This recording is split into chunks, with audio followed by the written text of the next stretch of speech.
নমস্কার বন্ধুরা, আজকে আমি বানাবো মোচার কোপ্তা কারি। প্রথমে আমরা মোচাটাকে গরম জলে সিদ্ধ করে নিব। এই দেখুন, আমি ইন্ডাকশনে জল বসিয়ে দিয়েছি। এখন আমরা জলটাকে প্রথমে গরম করে নিব। তারপরে এখানে একটু নুন দিয়ে দিলাম আর একটু হলুদ দিয়ে দিলাম। এখানে মোচাটাকে দিয়ে দিব। 10-15 মিনিট মোচাটাকে আমরা সিদ্ধ করে নিব।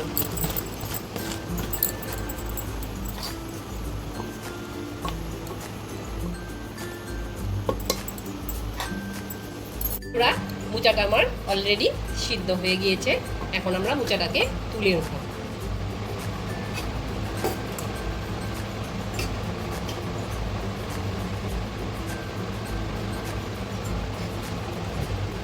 বন্ধুরা, মোচাটাকে এখন আমরা ঠান্ডা করে নিব। ঠান্ডা করে তারপরে মিক্সচার জারে এটাকে আমরা পেস্ট বানাবো। এখন মিক্সচার জারে আমরা দিয়ে দিব মটরের ডাল। ছোলার ডালও দিতে পারে, ছোলার ডাল থাকলে ছোলার ডালও দিলেও হবে। মটরের ডাল দিয়ে দিলাম 3 চামচ, আর দিয়ে দিলাম পোস্ত 1 চামচ, 4টা লঙ্কা আমরা দিয়ে দিলাম। মোচাটাকে পেস্ট করে নেব।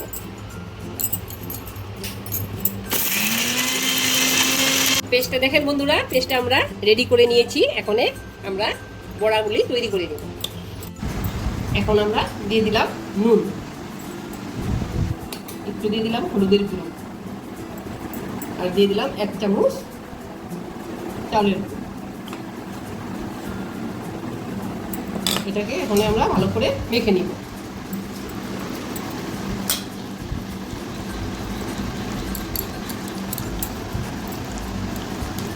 এখন আমরা কড়াই মধ্যে তেল দিয়ে দিয়েছি। তেলটা গরম হয়ে গিয়েছে। এখন বড়াগুলো দিয়ে দিব।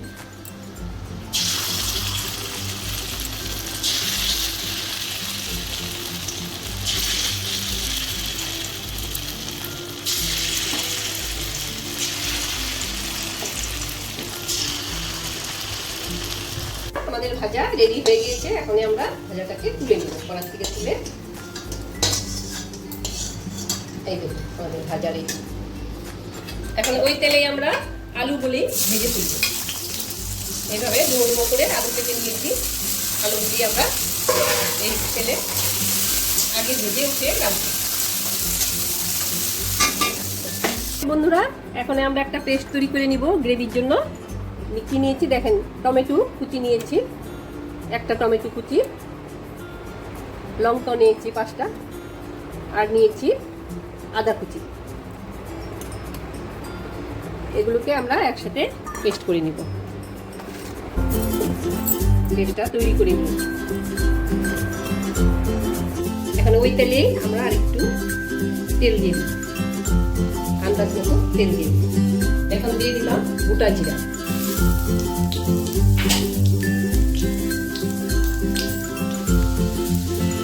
দিয়ে দিলাম তেজপাতা,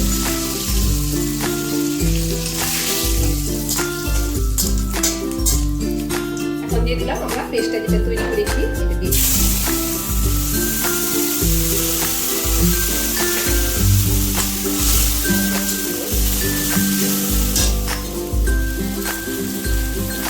দিয়ে দিলাম 1 চামচ নুন,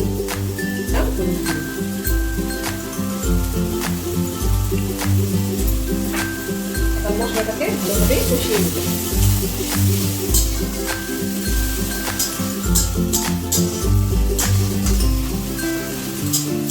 মশলা আমাদের ভাজা হয়ে গিয়েছে। এখন দিয়ে দিব আমরা যেটা আলু আমরা ভেজে রেখেছিলাম আলুটাকে দিয়ে দিব।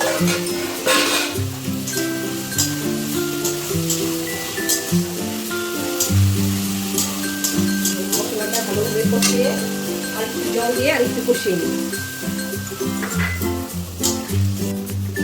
এখন দিয়ে দিলাম আন্দাজ মতো চিনি, দিয়ে দিলাম জিরার গুঁড়া, ভাজা জিরার গুঁড়া আমি 2 চামচ দিয়ে দিলাম। আর একটু কষিয়ে নিব।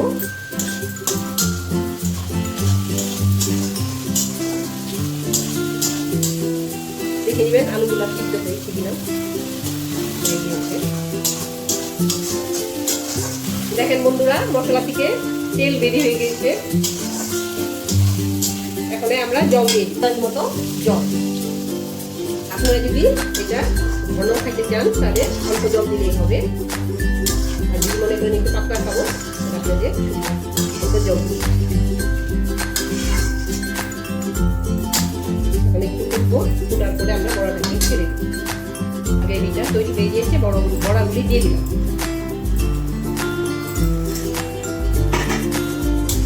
বড়াগুলি দিয়ে নাড়াচাড়া করে আর একটু জাল হতে দিই। গ্রেভিটা তৈরি হয়ে গিয়েছে। এখন আমরা এর মধ্যে দিয়ে দিব গরম মশলা। গরম মশলা পুরো দিয়ে দিলাম ঘি 1 চামচ, আর 2-3টা কাঁচা লঙ্কা, চেরা কাঁচা লঙ্কা দিয়ে দিলাম। দেখেন বন্ধুরা, আমার রান্না রেডি হয়ে গিয়েছে। আপনারাও বাড়িতে রান্না করে খেয়ে বলবেন কেমন হয়েছে। বেশি বেশি করে লাইক করবেন, শেয়ার করবেন।